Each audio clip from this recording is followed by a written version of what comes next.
और स्मरण सुमरण करता हूँ। वास्तव में ये तो अभी हमारे शास्त्री जी ने भी बता दिया है, जो गीता के दूसरे अध्याय में दिया है कि आत्मा ही सत्य है, लेकिन वो सत्य की दिखाई नहीं देती है। क्यों?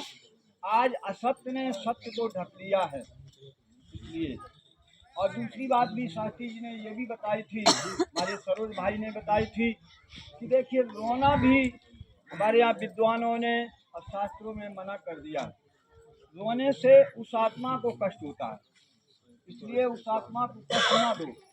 अब जो गई तो गई, जितने दिन का वादा था उतना किया।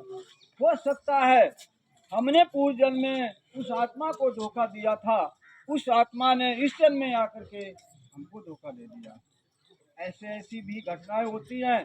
भावनाएं पढ़ते समय भी बच्चा चले जाते हैं और भावनाएं पूरी नहीं पढ़ पाती हैं और चले जाते हैं, कितने 2 घर बर्बाद होते हैं। ऐसी भी घटनाएं होती हैं और भी होती हैं। याद रखो, जो न कोई है दुनिया में ऐसे ही बदला लेने के लिए आत्माएं आती हैं। आपको तो बहुत दया हो रही है कि मेरा बेटा था, याद रखो। लेकिन दशरथ के कोई पुत्र नहीं था, उन्होंने श्रवण के बाण मारा। कोई अपराध नहीं किया था श्रवण ने, लेकिन धोखे में मारा। और श्रवण ने कहा, जाओ मेरे माता पिता को पानी पिला देना। पानी पिलाने गए, देखा श्रवण बोलते नहीं। बेटा बोलते क्यों नहीं? पानी नहीं पिएंगे, तुम बोलते नहीं हो। तो राजा दशरथ ने कहा, श्रवण नहीं, मैं दशरथ हूँ। तुम कैसे आ गए? कि तुम्हारा बेटा मेरे बाण से मर गया। तो उन्होंने कहा, मैं पानी नहीं पीऊंगा, जाओ, हम तो मर रहे हैं, लेकिन तुम भी पुत्र के वियोग में मरोगे। राजा दशरथ कहने लगे, मन में सोचने लगे, मेरे तो बेटा ही नहीं, मैं वियोग क्या होगा?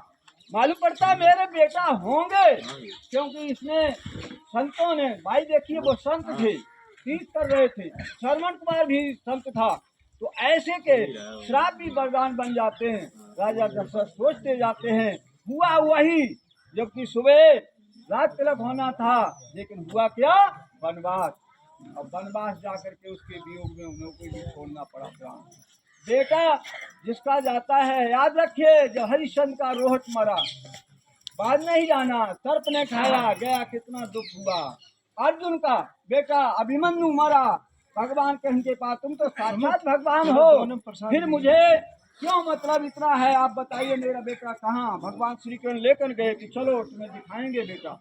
जाकर कहा, ये बेटा तुम्हारा खेल रहा। जैसे ही बेटा का हाथ पकड़ा, तुरंत ही वो बेटा कहने लगा, एक तुम कौन हो, कहाँ से आए हो? तो मैं अर्जुन हूँ, तुम्हारा पिता। तुम मेरे बेटा अभिमन्यु हो कि नहीं? कितने जन्म में तुम बेटा बने होगे और तुम्हारे बाप मैं बना हूँ। तुम बाप बने, कभी बेटा बने, कभी भाई बने, कभी कुछ बने। ये तो हमेशा रिश्ता चलते चले आए हैं, लेकिन अब मेरा कोई संबंध आपसे नहीं है। अर्जुन उसे ही मतलब उसे ही कमला करके वापिस लौट आए। इस तरह से अब क्या सोचें कि अगर बेटा को वो आ जाए और बेटा की आप वहाँ पकड़ेंगे श्री चंद्र जी, तो तुरंत ही बेटा फटकार देगा। नहीं, मैंने तो अपना बदला ले लिया। एक बेटे की बात था, 2 दोस्त थे, एक ने ठग लिया, ठग करके माल गाड़ दिया था, माल फिर बाद में छीन लिया। बाद में उसने जाकर के उसका वो बेटा बन गया। बेटा बन करके जब बेटा वो जवान हुआ, जवान होकर के दवा में उसने तो माल लिया था 1 लाख का, उसका 10 लाख खर्च करा दिया।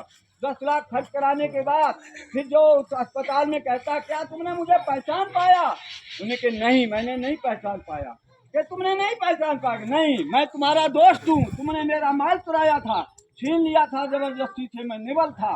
लेकिन याद रखो, तुमने 1 लाख लिया था, मैंने तुम्हारे 10 लाख खर्च करा दिए। मैं अब जा रहा हूँ, जा रहा हूँ, जा रहा हूँ, तुम रोक नहीं पाओगे। इस तरह से आत्मा चली गई। इस प्रकार से बदला ले लिया। बदला लेते हैं संसार में, इसी तरह से आत्माएं आती हैं, बदला ले लेती हैं। लेकिन पुत्र शोक ये क्यों? हमारी इस माया में फंसे हैं, माया बंधन में फंस करके हम इस पुत्र शोक को मानते हैं।